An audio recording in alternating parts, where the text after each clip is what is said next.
Assalamualaikum dan salam sejahtera. Kali ini saya nak berkongsi sedikit berkenaan dengan pengalaman saya sebagai mantan timbalan ketua pengarah penjara dan juga mantan pengarah selamatan. Apabila hadir dalam mana-mana seminar di peringkat antarabangsa ataupun dalam negara, kita akan berkongsi maklumat dan apa-apa tindakan-tindakan yang kita lakukan di atas kapasiti kita selaku jawatan yang kita pegang tu. Jadi kalau saya banyak terlibat dengan keselamatan, semasa seminar itu kita akan berkongsi, bertukar-tukar fikiran bagaimana kita melaksanakan langkah-langkah yang kita ambil supaya matlamat untuk meningkatkan keselamatan ataupun pengamanan penjara itu dapat mencapai tahap ataupun matlamat yang kita tetapkan. Saya yang menarik jugalah saya ialah tentang bagaimana saya sebagai pengarah yang terlibat dengan keselamatan ataupun pengamanan, bagaimanakah langkah yang telah diambil supaya masalah kesesakan di penjara ataupun overcrowding ataupun kesesakan banduan di penjara ni kita dapat atasi dan boleh mengurangkan risiko keselamatan, boleh mengurangkan masalah-masalah yang boleh mengakibatkan apabila berlaku overcrowding ataupun kesesakan akan menyebabkan berlaku pelbagai bahaya di dalam penjara seperti rusuhan, seperti kebakaran, seperti pembunuhan. Tapi saya ingin beritahu bahawa apakah yang dikatakan dengan kesesakan ataupun overcrowding. Kesesakan ni bermakna pengisian banduan ataupun jumlah banduan yang diisi itu melebihi kapasiti ataupun muatan yang telah ditetapkan. Misalnya satu penjara di sebuah negara tu kapasitinya ialah 1,000 orang. 1,000.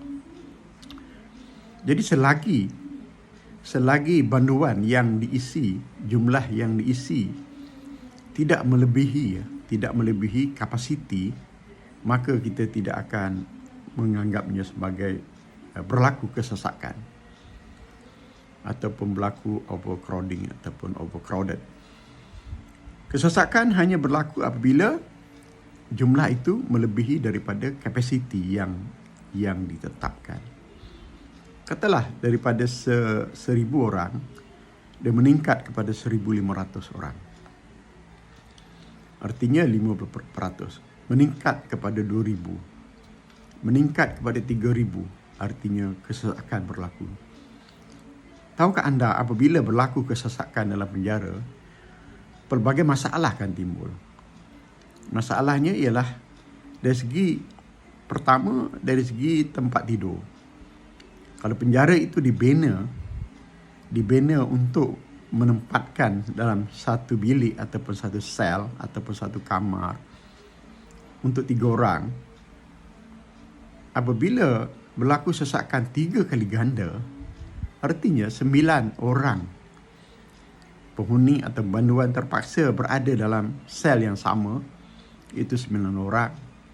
Jadi bagaimanakah kalau kita lihat mereka hendak tidur? Itu masalah berlaku kesesakan. Kedua, kita terpaksa menambahkan keperluan dia seperti blanket, seperti pakaian dia, seperti tilam dan sebagainya. Kita terpaksa menambahkan pula menambahkan makanan dia. Inilah kesesakan. Dan yang menjadi cabaran kepada penjara itu ialah pertambahan ini, tetapi bilangan pegawai penjara yang ada tu tidak bertambah.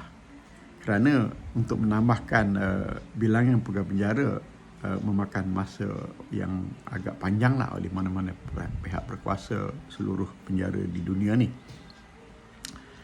Okey, balik. Bagaimanakah kita, pengalaman saya, nak mengatasi masalah kesesakan ini, masalah overcrowding ini? Pertama, kita tahu bahawa apabila berlaku di barang-barang dalam bilik pun akan bertambah. Apa yang saya buatkan ialah kita wujudkan sistem warna. Itu warna kuning, merah dan hijau. Ataupun merah, kuning, hijau. Sistem ini. Kita akan kategorikan kalau penjara tu seluruh negara tu ada 100. Kalau semua 100 penjara tu tidak ada berlaku overcrowding, tidak berlaku kesesakan, maka kita letakkan semua penjara tu warna hijau. Bila warna hijau ni, kita boleh dari segi keselamatan lebih terjaminlah. Pemulihan pun boleh dilaksanakan dengan lebih baik, kawalan pun lebih baik, makan minum pun semua lebih baik, pendidikan pun boleh lebih baik, diberi dengan lebih baik apabila dia tidak melebihi kapasiti. Dan apabila berlaku lebihan kapasiti, berapa persen tu?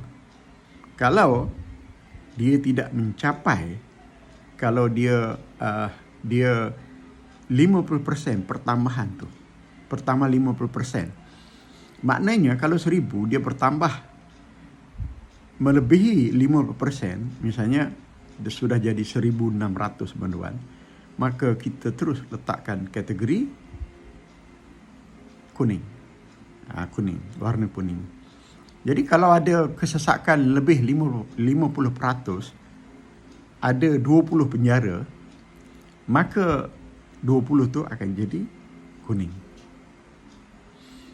Dan katalah penjara yang mempunyai lebihan kapasiti 100 100%. Kalau 1000 kapasiti, dia dah jadi 2300 banduan, kita akan letakkan sebagai warna merah.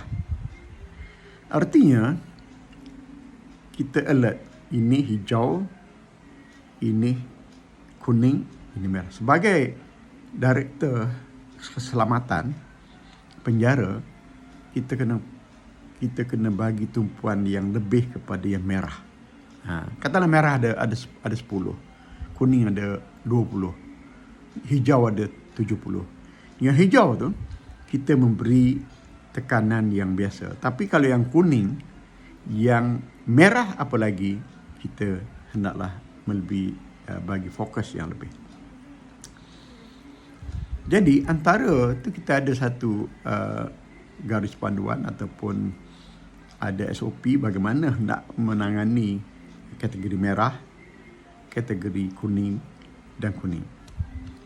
Jadi apa yang kita buat ialah bagi yang merah kita kena pindahkan. Kita kena pindahkan, transfer the prisoners. Pindahkan banduan ini ke penjara yang kurang sesak, yang kurang kapasiti. Misal katalah penjara tu nama dia, kalau di negara barat ni nama dia Alexander, penjara Alexander. Dan di satu penjara lagi Anthony. Di penjara Anthony ni dia tak sesak. Jadi kita pindahkan, kita pindahkan.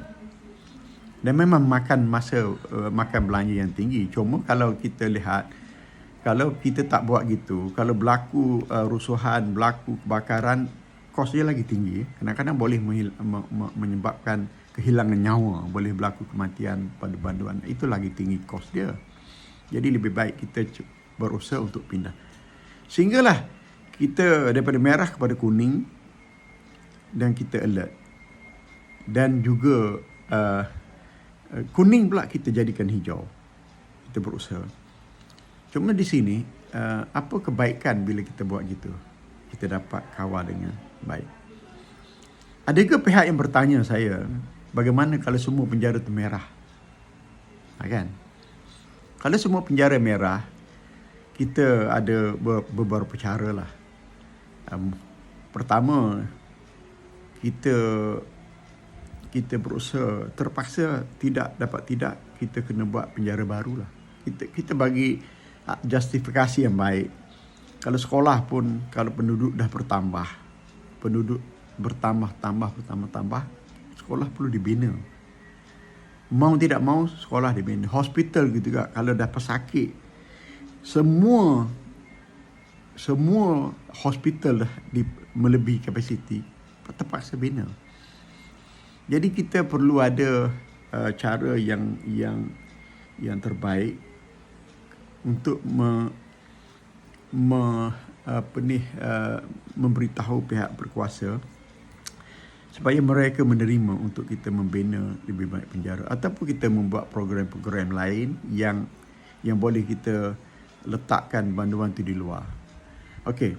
Ini yang kita guna merah, kuning, hijau ni ialah dalam keadaan penjara tu ada tempat yang masih tidak sesak dan yang kurang sesak dan yang sangat sesak. Inilah gunanya warna ini. Kemudian tentang warna ni, kita juga menggunakan dari segi tahap keselamatan, tahap pengamanan, the level of security. Misalnya gini, kalaulah di penjara tu selalu berlaku perkara-perkara yang tidak ingin. Penjara di mana-mana di dunia ni ialah biasanya berlaku kontraban ataupun penyelundupan barang-barang yang tidak dibenarkan, dilarang. Kita pastikan kita selalu memeriksa bilik-bilik tu tidak ada barang yang tidak dibenar berada di situ. Termasuk menggunakan kaedah-kaedah, memperbanyakkan rondaan, memperbanyakkan pemeriksaan, dan juga melalui pemeriksaan dengan menggunakan unit anjing, anjing yang menghidu tentang barang larangan ini. Itu juga dengan barang elektrik. Kita tidak benar sama sekali plak-plak ada dalam bilik panduan, langsung tidak benar. Yang adanya hanya satu saja, iaitu lampu yang di ceiling tu.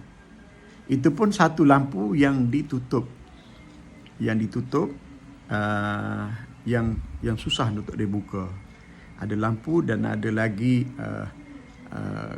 cover dia dengan skru yang kita menggunakan skru yang susah untuk dibuka.